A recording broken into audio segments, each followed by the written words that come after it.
In this tutorial, I'm going to teach you not only how to create a router base, but also the best way to get the router to the base. And we're starting right now.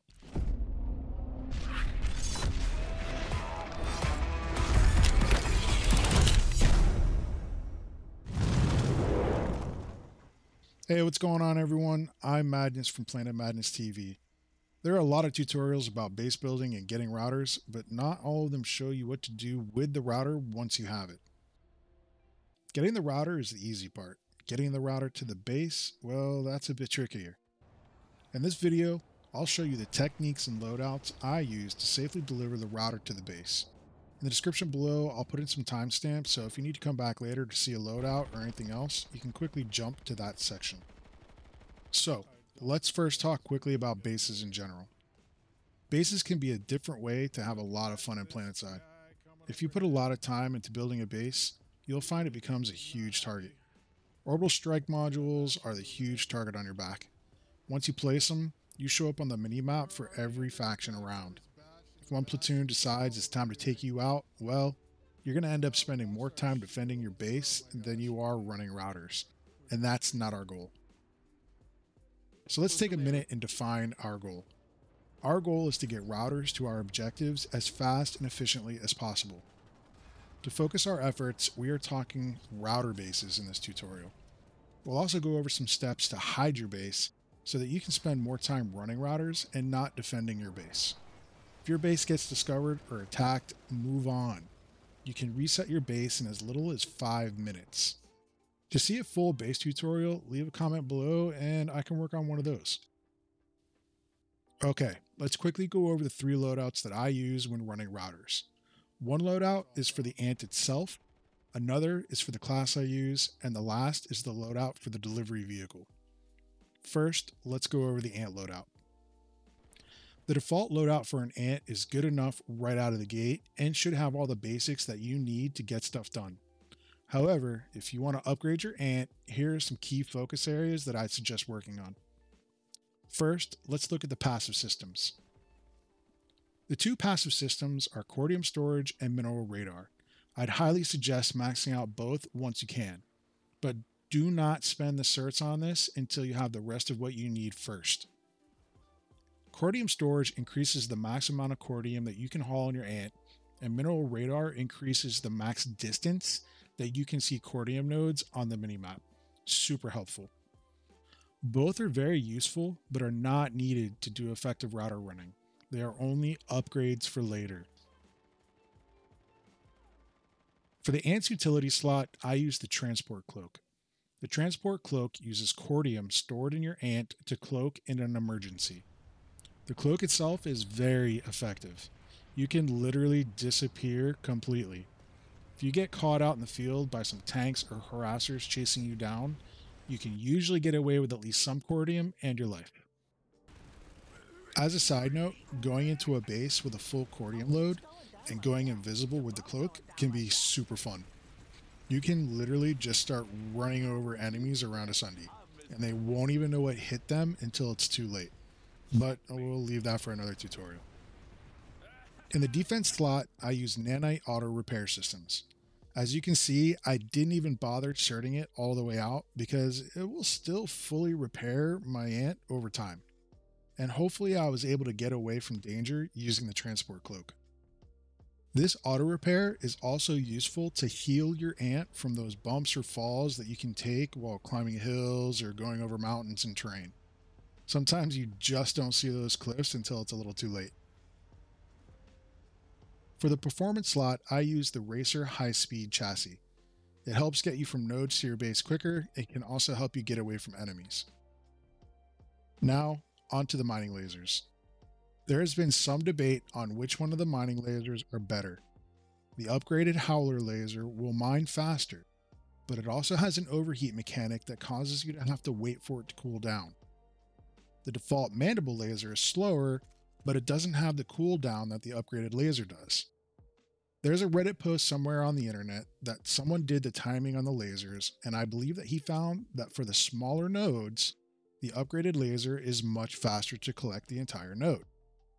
However, he also found that for the middle and larger nodes, The upgraded laser may actually be slower since you have to go through several cooldown periods to mine the entire node.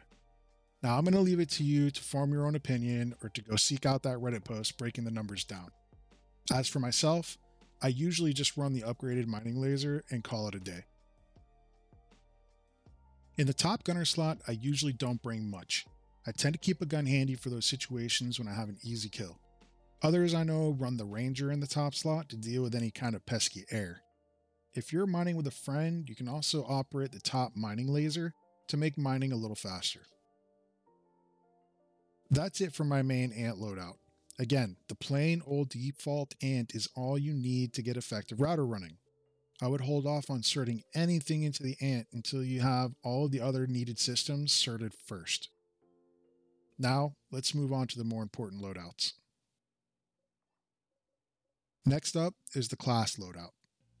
I have found that using the Infiltrator class is the single most effective way to get a router into place. If you don't regularly play the Infiltrator class, that's okay. After we place the router down, we can switch to whatever class we want, and we can spawn right back on the router that we just put down. The primary weapon doesn't matter. It'll be locked since we're using the Stalker Cloak loadout. In the Stalker Cloak loadout, you're locked to only using your secondary weapon. In the secondary slot, you can equip whatever you're most comfortable using. I use the Commissioner, some use the Underboss, others just use whatever they have available. Just equip something. In the tool slot, I use the Recon Detection Device. I generally shoot a few darts when I land at the base so that I can get a sense of what enemies are around, and to help me get into the point that I'm laying the router. More on that later when we go over the insertion tactics. For the ability slot, I use the Stalker Cloak. This is one of the most important certs to spend on. This is what allows me to hide at a point with enemies and not have my cloak run out of me while I'm literally surrounded by enemies. The Stalker Cloak does not drain while stationary. When you're moving, it will slowly drain, but you can recharge it again by just stopping somewhere safe. For the suit slot, I use the Chameleon module. This cuts down on the shield shimmer if you take damage, and chances are likely that you're going to take damage at some point. This is going to help you get away. For the grenade slot, I use EMPs, but again, you can use whatever you want in this slot. In the utility slot, I use claymores. Once I put down a router, I'm going to put up both claymores around the router in an attempt to stop any of those enemy suicide rushes to get to my router. For the melee slot, I use the Ripper because why not? Use whatever faction knife that you want to use. For implants, I use Cat-like, which reduces the crouched movement speed penalty, and I use Deep Operative, which further improves my cloak. As you can tell, I'm trying to stack all the cloaking ability I can in this loadout. You can also try using Safe Fall if you have it, because sometimes you may need to jump a little further down, and that becomes really handy. This infill loadout is what allows me to effectively deliver the router to the point. But once you get familiar with the tactics of running routers, you can really choose your own adventure with any of the other classes. I know a lot of people that will use light assaults or engineers very effectively. Now, let's move on to the last loadout item, the way that we will get the router to the base as quickly as possible.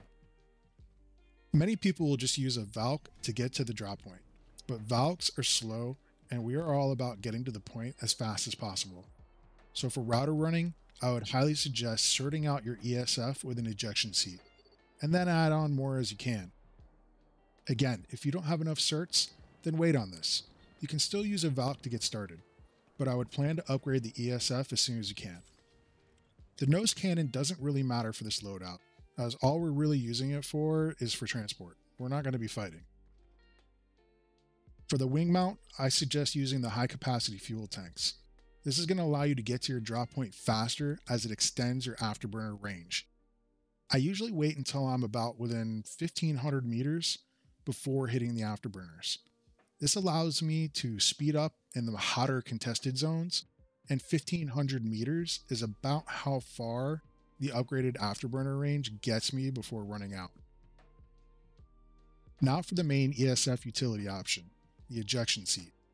Ejection seat will allow you to safely bail out of an ESF and fall directly down just like a Valk or a Galaxy. This is absolutely necessary to use in an ESF as a router runner. To finish the loadout, I use the vehicle stealth and defense slot, and the racer high speed airframe. Let's just say I have the need for speed when I'm delivering routers. Okay, that's it for the loadouts. Let's move on to the base location and the build out. Now we're going to discuss the next part of router bases, picking a base location. Let's get to it. First, I'm going to go ahead and pull my ant from the main warp gate. I always suggest pulling from the warp gate itself and not some base in the middle of the map. The reason for this is because at the warp gate, there is guaranteed to always be at least 2 spawns of cordium available. If they were just mined by someone else, just wait a few seconds and they'll spawn again. It's a readily available source of cordium, and you can fill your ant up right then and there pretty quick and easily. Start filling up your ant by driving up to a cordium node and left clicking on it. In the first person view, you'll see 2 fill bars, one on the left and one on the right. The one on the left is your ant's cordium storage. The one on the right is how much cordium is left in the node. Simply hold down the left button to continue filling your ant. If you're using the upgraded mining laser, you can simply keep holding down the mouse button, and once the cooldown is done, it'll continue mining again. When mining in first person view, you have a pretty limited range on where you are targeting the node. It has to be kind of centered directly on the node. Because of this limited range in first person view, I usually mine in the third person view. The default key to toggle from first and third person is the T key. In third person view, you can point anywhere near the node while facing it and start mining. This also makes driving a vehicle a bit easier, and it gives you better visibility of any threats that could be around. Once you have filled up your ant, it's time to pick a place on the map to call home. The best place to put your base, at least in my opinion, is right outside of the no deploy zone of the warp gate. I also suggest putting it near the edge of the map. Having your base on the edge of the map will usually make it less noticeable. I'll take a look at the map, see which faction is currently winning the alert or has more territory, and I'll build on that side of the map. Obviously that's going to change over time, but hey, at least it'll make my initial runs faster. This also really helps if you're entering an alert that is already underway and you can see there is one faction that's way out in the lead. Chances are likely your platoon leader is going to be heading to that front. As you can see here, I've chosen a spot that is likely beyond the warp gate no deploy zone and on the edge of the map. I'm going to go ahead and put down a personal waypoint and head out. So what you may be asking yourself now is, what are no deploy zones? No deploy zones are the little circles on the mini-map around most bases. These are areas that you're not allowed to build in. There are large no deploy zones around the warp gates as well, and smaller no deploy zones around most bases. Now there are some exceptions to this, which are bases that are specifically designed to build on. We can cover these special bases in a later full base building tutorial. But again, our main objective here is to run routers, not hold points with base construction. Also note that there is a no deploy zone around nearby silos as well. They don't show up on the mini-map. So if you're getting an error that there is a deployed object nearby, this may be why. You need to keep a distance away from other bases and silos. It's also safer to be further away from other bases because if someone at another base puts up an orbital strike and advertises their base, well, your base is going to be easier to find also. So we finally arrive at the location we selected on the map. Once there, I'll scope out the area and I'll try to find somewhere with some cover to hide the base. Since we're on the edge of the map, I'll only need to find cover on one side of the base. I'll find some hills or trees to put it behind and try my best to conceal it from any of the main roads or any other bases that are nearby. Behind this hill right here looks pretty good. The next step is to deploy the ant using the default B button, just like deploying a Sunday. The ant needs to be in a deployed state to start construction. Once deployed, you can exit the vehicle, walk around to the back of it to reveal the base construction panel. Hit E or your interact button on the panel and it will bring up the construction interface. Now, let's talk construction module loadouts. I use the following 4 items to construct a successful router base. The first item is the cordium silo.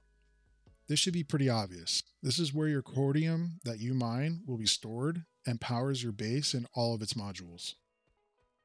The silo is unlocked already by default and costs only 2,000 cordium, not certs, to build. Make sure when you're building items that you're building them using cordium and not certs. I have made this mistake before, going too quickly, and man did it hurt to lose those certs building a base. Don't make my same mistake. Cordium silos will power buildings within the yellow line around the silo. It extends out pretty far from the silo itself, so just make sure that you're building within the silo's power zone. You can build outside of the zone, but that modular construction will not be powered and eventually it'll start smoking and explode. I believe the radius is about 200 meters, but I'd have to verify that. Leave a comment below if you know the exact radius. The second item is the Elysium spawn tube. The spawn tube is one of the items that you're going to need to be able to easily return to your base. The schematic does have an initial cost of 500 certs to unlock. After that though, you can build it using cordium at a cost of 400. I generally place my spawn tube hidden behind the cordium silo, so it's hidden by the silo. After the spawn tube is done constructing, walk up to it and hit E and bind yourself to the tube. This will ensure that you can always get back to your base. Now, I've never actually had a problem getting back to my base when I've forgotten to bind to it, but I do it now just in case. The third item is the routing spire. The routing spire schematic has an initial cost of 500 certs and it's obviously needed. After the initial purchase, you can then purchase it for 300 cordium. So, when deciding where to place the router, I tend to walk up to my spawn tube, turn around, and then put my routing spire facing towards my spawn tube. This way, as soon as I spawn in, my router is right there in front of me. Important to note is that 2 routing spires cannot be put down close to each other. So if you're using someone else's silo and they have a routing spire, you'll have to build yours pretty far away from it. You can still place them using the same shared silo, but it will probably end up needing to be built on the outer edge of the silo's build zone. So just be aware of this if you're trying to build a routing spire at someone else's base. If you try it and it says some other deployable is too close, this is most likely why. Try moving it further away from the routing spire. Sometimes this will end up even being outside of that base's walls. The last item is the light air terminal. The light air terminal will allow you to get your router to the base you want to get it to. A few things to remember though when placing your light air terminal. Make sure there is nothing above the terminal. So many times in the beginning, I would place an air terminal, not realizing that there's a tree or a rock right above it or in front of it. And then when I spawn an ESF, bam, I spawn right into a tree and explode. Not cool. The other thing to remember is to place your air terminal facing towards the enemy fronts.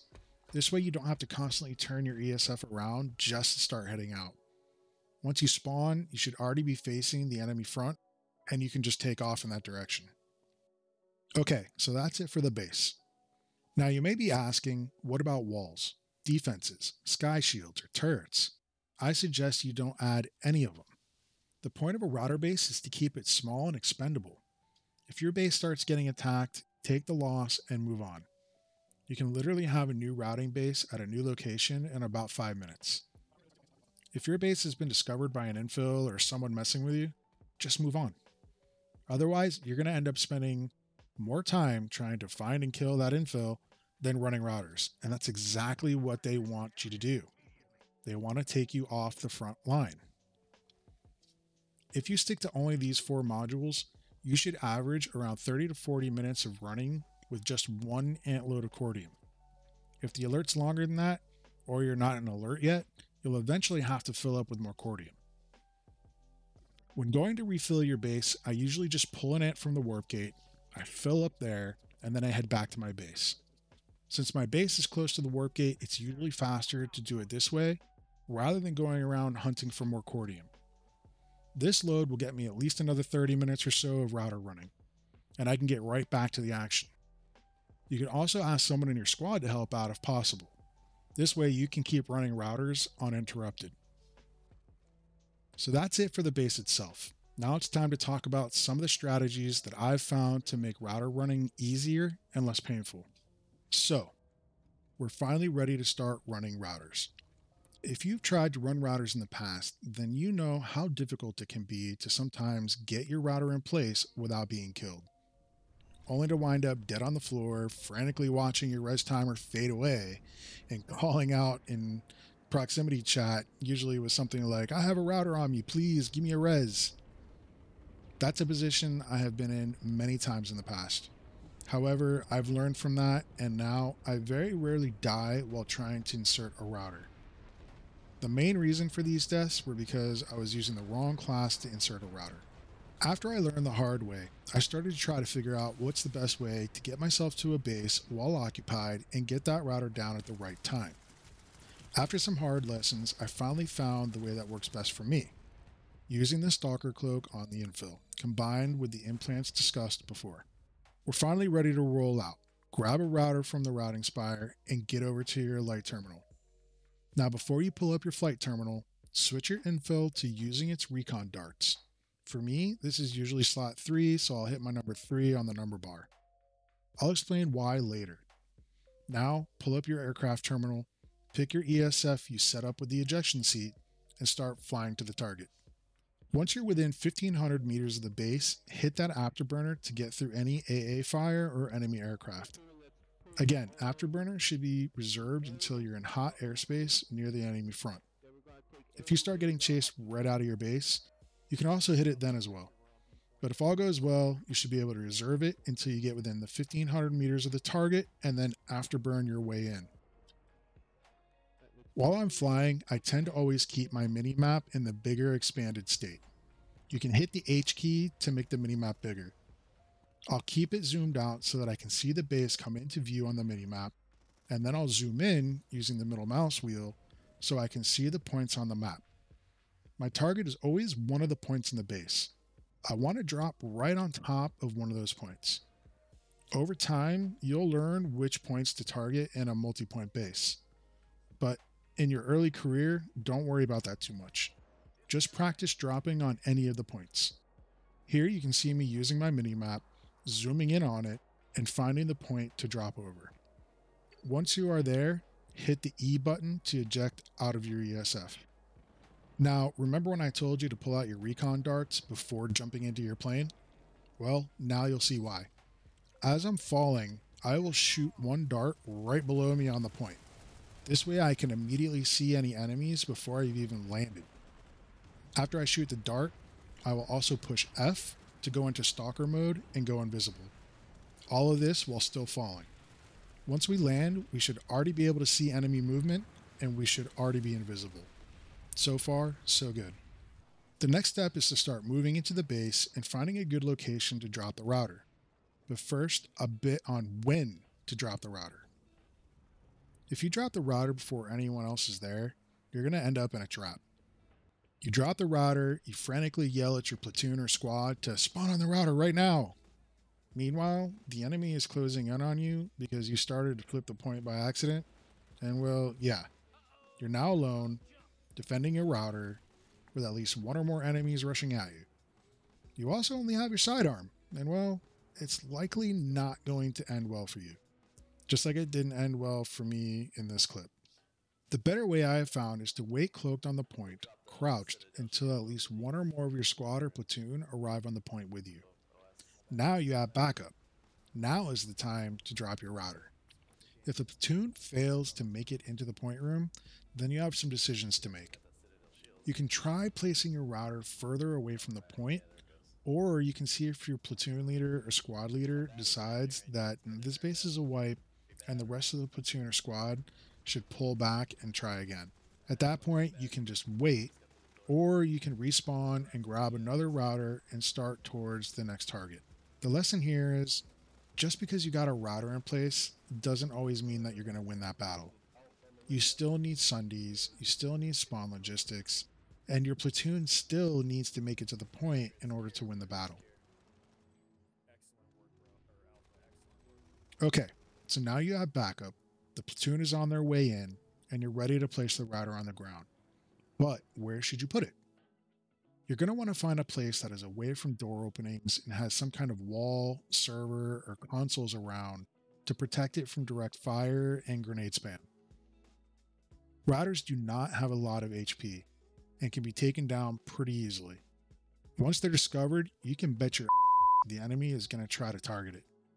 You can also call out for any NGs in the group to put up hard light barriers around it. Usually NGs are more than willing to help out with this. Many will even put up turrets around it also. So you found a good place, you put the router down, and you called out in platoon that you have a friendly router up on point. What I do now is I use my 2 claymores to put near the router to give it some last stand protection. I'll put claymores in doors around it or on paths leading to it. This will be the last stand before it gets taken out. I'll also shoot a round of darts around the area just to give my team a good look at enemy movement. Once this is done, I redeploy. Wait, what? I am a way more effective heavy than I am an infill. So once I'm done putting the router down, I redeploy as a heavy on the router that I just put down and join the fight. Once the timer on the point gets down to about 10 to 20 seconds, I redeploy, select my infill again, and go back to my base. Then I rinse and repeat.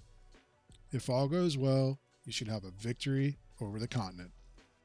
If you have any questions about anything in this tutorial, you can find me on Twitch on Sundays, Mondays, and Wednesday nights at 8 p.m. Eastern Time. I'd love to hear your experiences running routers and anything else you want to discuss. I'm a nerd at heart and just about anything is up for discussion. You can find the link to my Twitch below in the description. Also, leave a comment on the best way that you have found to get routers to your bases and include any loadouts that you frequently use. Also, if you'd like to see a different tutorial for PlanetSide, leave that in the comments as well. And remember to hit that subscribe button and hit the bell to turn on notifications so that you don't miss my next drop on YouTube. This is Madness, signing off for now. Thanks for watching.